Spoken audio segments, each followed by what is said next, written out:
normativas. La primera se divide en dos capítulos. El capítulo primero habla de la Declaración de Derechos y Garantías y va del artículo 1 al 35. El capítulo segundo tiene los nuevos derechos y garantías y va del artículo 36 al 43.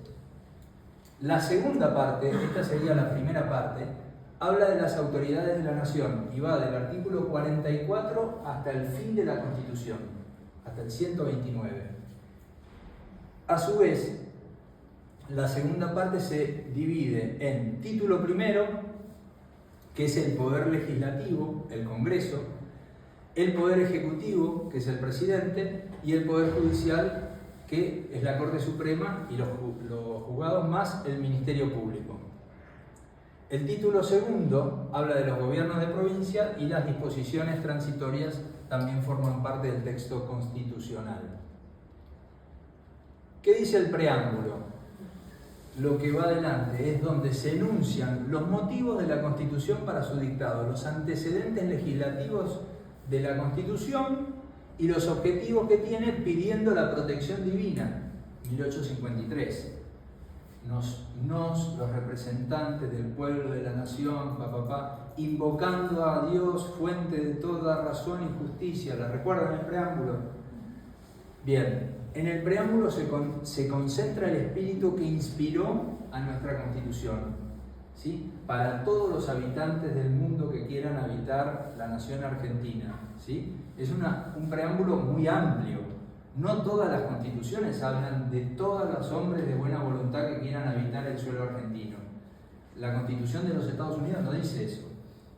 Y las constituciones que conocemos no dicen eso. Es muy amplia nuestra Constitución. Fíjense, no los representantes del pueblo de la nación argentina, reunidos en Congreso General Constituyente, por voluntad y elección de las provincias que la componen, en cumplimiento de pactos preexistentes, esto que yo le decía, Pacto Federal, Tratado del Cuadrilátero y Pacto de San Nicolás de los Arroyos, con el objeto de constituir unión nacional, afianzar la justicia, consolidar la paz interior, proveer a la defensa común. Todo esto es muy parecido a lo de Estados Unidos que vimos al principio. Promover el bienestar general y asegurar los beneficios de la libertad para nosotros, para nuestra posteridad y para todos los hombres del mundo que quieran habitar en el suelo argentino, invocando la protección de Dios, fuente de toda razón y justicia, ordenamos, decretamos y establecemos esta Constitución para la nación argentina. Fíjense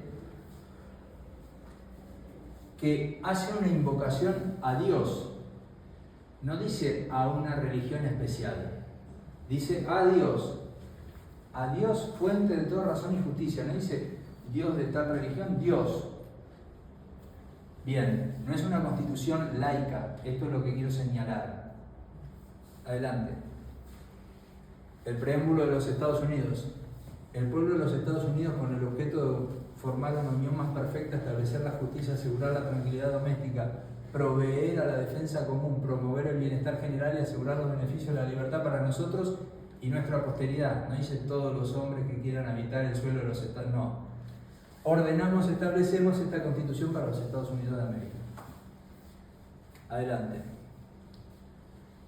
Los pactos, como ya dije, Tratado del Pilar, 1820, después de la primera batalla de Cepeda, Tratado del Cuadrilátero, 1822, Pacto Federal de 1831, Protocolo de Palermo, San Benito de Palermo, que viene después de la batalla de Caseros, el Acuerdo de San Nicolás de los Arroyos, pero los más importantes son Cuadrilátero, Federal y San Nicolás. Los fines, dale todo. Constituir la unión nacional, afianzar la justicia, consolidar la paz interior, proveer a la defensa común, promover el bienestar general y asegurar los beneficios de la libertad. Esos son los fines que se propone esta Constitución. La primera parte son las declaraciones, son las que enuncian los principios generales de nuestra organización política. Por ejemplo, la forma de gobierno. Eso es un contenido pétreo. No puede cambiar nuestra forma de gobierno. ¿Qué quiere decir pétreo? De piedra, que no se puede modificar. Acá están íncitos en estas declaraciones, en la primera parte, los contenidos pétreos. No impiden la reforma, sino que no pueden abolirse. Ellos son la forma del Estado democrático, la forma del Estado federal, la forma republicana de gobierno y la confesionalidad del Estado, que lo decía en el preámbulo, invocando a Dios, no somos laicos. Digo, Uruguay tiene una constitución de Estado laico, ¿sí? De vuelta, dice invocando a Dios, de ninguna religión, pero te está diciendo no somos un Estado laico.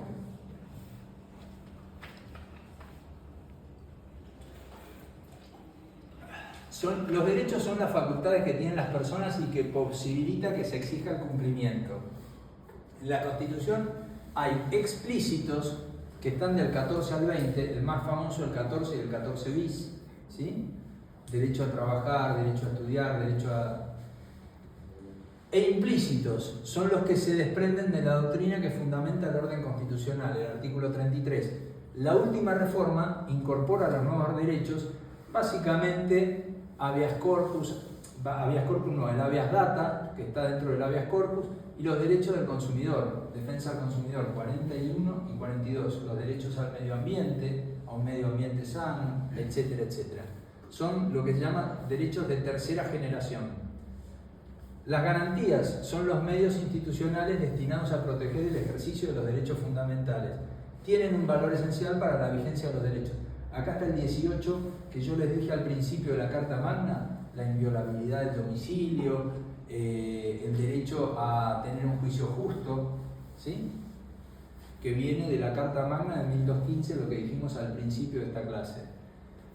La segunda parte habla de las autoridades de la nación. También tienen rango constitucional, en virtud del artículo 75, inciso 22, los tratados internacionales y las declaraciones que suscriba la nación. Por eso tenemos el tratado de, por ejemplo, del niño, el tratado de los derechos humanos del Pacto de San José de Costa Rica, etcétera, etcétera, porque Argentina suscribe esos tratados. Al suscribirlos le da rango constitucional. Acuérdense en la pirámide de Kelsen, ¿se acuerdan? Decía Constitución y tratados internacionales, por esto. La segunda parte a su vez se divide en el gobierno federal o nacional, del 44 al 120, poder ejecutivo, poder legislativo, poder judicial, y los gobiernos provinciales del 121 al 129.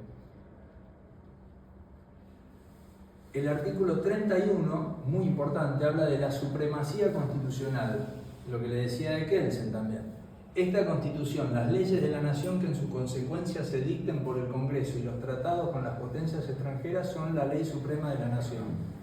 Y las autoridades de cada provincia están obligadas a conformarse a ella, no obstante cualquier disposición en contrario que contengan las leyes o constituciones provinciales, salvo para la provincia de Buenos Aires, los tratados ratificados después del Pacto de 11 de noviembre de 1859, cuando Buenos Aires adhiere a la Constitución y a la Confederación, a la República Argentina.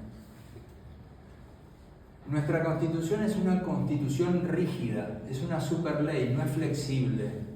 Esto tiene dos significados. La Constitución es la norma superior del Estado, es la fuente de la cual emanan las otras normas que complementan el orden jurídico. Por tanto, toda norma positiva, ley, resolución, ordenamiento, tiene que adecuarse a la Constitución, no puede ser inconstitucional. Digamos, no puede haber una resolución del superintendente que nombre a la chiqui reina de las creaciones. Eso no puede ser. ¿Sí? Para nosotros sos reina de corazón, pero no sos la reina por resolución. ¿Ok? No te pongas colorada. Ya vuelvo, chico. La Constitución y los tratados sobre derechos humanos de jerarquía constitucional. Dale. Tratados internacionales, las leyes sancionadas por el Congreso Nacional, la normativa administrativa, salvo casos especiales en que ésta tenga fuerza de ley, los DNU, los decretos presidenciales, la legislación provincial, Y nada más. Y nada más. ¿Preguntas? Sí. Cuando hay antecedentes jurídicos de alguna resolución de un juez o algo que se toma para resolver algo, ¿no están por sobre las leyes o no se modifica de alguna manera, o sea, la interpretación de la ley? Buena pregunta, Matías. No. Siempre una Cuando sentencia. por ejemplo, cuando se toma el caso tal del 96, Siempre una sentencia está por debajo de la Constitución. Una sentencia puede declarar inconstitucional una ley, pero no puede declarar inconstitucional la Constitución. Empecemos por ahí. Pero esa revisión de constitucionalidad no se aplica a todos los casos y vos tenés que pedir. Por eso Domingo, cuando contesta una demanda, muchas veces hace la reserva del caso federal. La reserva del caso federal admite que se pueda rever a pedido de parte la constitucionalidad de la norma, ¿sí? Obviamente que el juez, si ve algo abiertamente inconstitucional, lo va a palmar, ¿sí? Domi. Sí, sí. No estoy. Ya está. Ya está.